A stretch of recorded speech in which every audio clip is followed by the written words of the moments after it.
I got so much motherfucking design on right now. Break it down, bring it back, make it clap. I got 3 old thoughts, new guap, wear that thing. Bitches on my line, and you know. Hai teman-teman, perkenalkan nama saya Rahel Amanda Octavia Utajulu dengan NIM 2305076048 dari Prodi Pendidikan Bahasa dan Sastra Indonesia Angkatan 2023 kelas B Universitas Mula Warman. Hari ini saya akan menjelaskan materi dengan judul Kritik Sastra Resepsi Sastra. Istilah kritik atau criticism atau kritik sastra atau literasi criticism telah lama dikenal dalam dunia kesastraan. Dalam bahasa Yunani, istilah kritis berarti hakim dan krinein berarti menghakimi. Dalam bahasa Inggris, awalnya istilah kritik berarti to criticize atau mengecam dan mengupas, yang secara etimologi menurut Child dan Fowler berarti analis atau menganalisis dan juga to judge atau menghakimi. Resepsi sastra. Secara etimologis, resepsi sastra berarti tanggapan terhadap karya sastra. Kata resepsi berasal dari reciper atau dengan bahasa Latin, lalu di reception atau bahasa Inggris yang diartikan sebagai penerimaan atau penyambutan pembaca. Dalam artinya yang luas, resepsi sastra berarti pengolahan teks, cara-cara pemberian makna terhadap karya sastra sehingga dapat memberikan tanggapan terhadapnya. Tanggapan yang dimaksud tidak hanya dilakukan antara karya dengan seorang pembaca, tetapi juga pembaca sebagai proses sejarah pembaca dalam periode tertentu. Metode.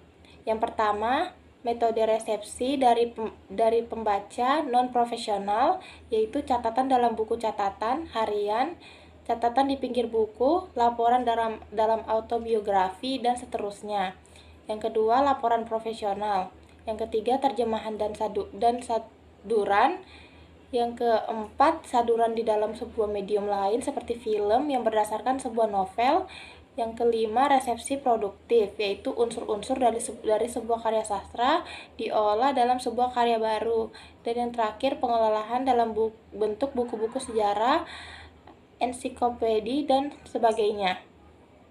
Lingkup kajian, yaitu yang pertama eksperimental, yang kedua berdasarkan kritik yang ada, yang ketiga penelitian resepsi dilihat dari fisik teks, yaitu intertekstual, penyaduran, dan penerjemahan. Teknik kajian yang pertama, kepada pembaca baik perorangan maupun kelompok disajikan karya sastra.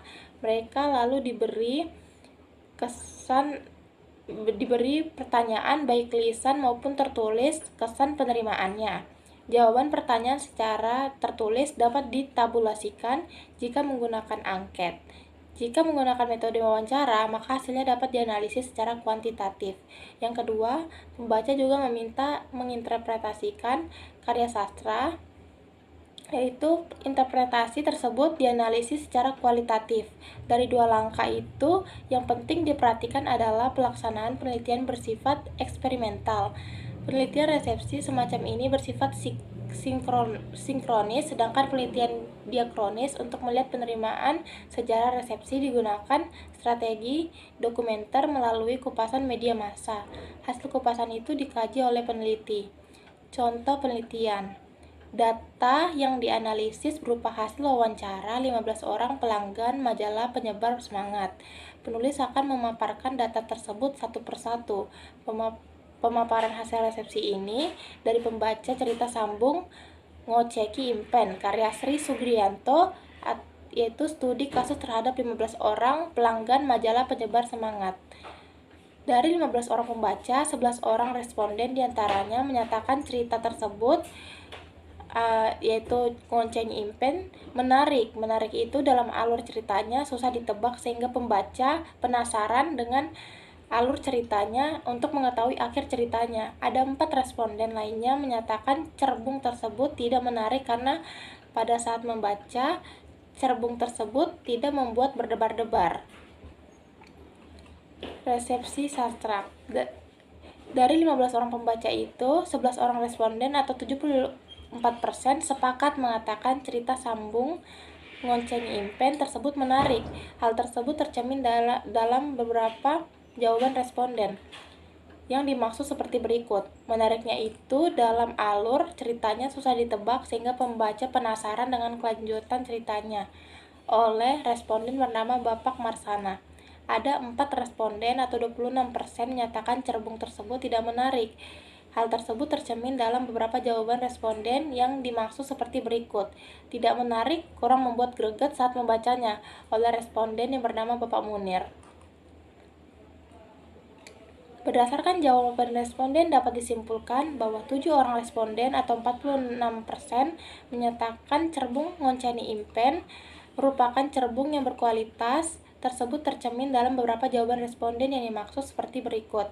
Karena deskripsi dari cerita tersebut mudah dimengerti oleh Bapak responden bernama Bapak Muhaimin. Menurut jawaban responden dikatakan berkualitas, peneliti menyimpulkan karena cerita tersebut tersusun rapi dengan rangkaian peristiwanya. Responden yang menyatakan cerita tersebut tidak begitu berkualitas atau biasa aja ada 4 orang atau 27%. Hal tersebut tercermin dalam beberapa jawaban responden yang dimaksud seperti berikut. Biasa saja karena penempatan poin yang menarik perhatian tidak tertulis dengan baik oleh responden bernama Bapak Margo. Menurut jawaban Bapak Margo tersebut, dikatakan biasa aja. Peneliti menyimpulkan karena cerita yang terlalu tenang dan poin-poin yang menarik tidak tertulis dengan baik.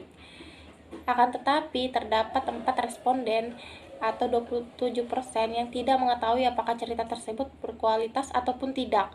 Hal ini dikarenakan beberapa responden tidak mengetahui bagaimana cerita berkualitas itu.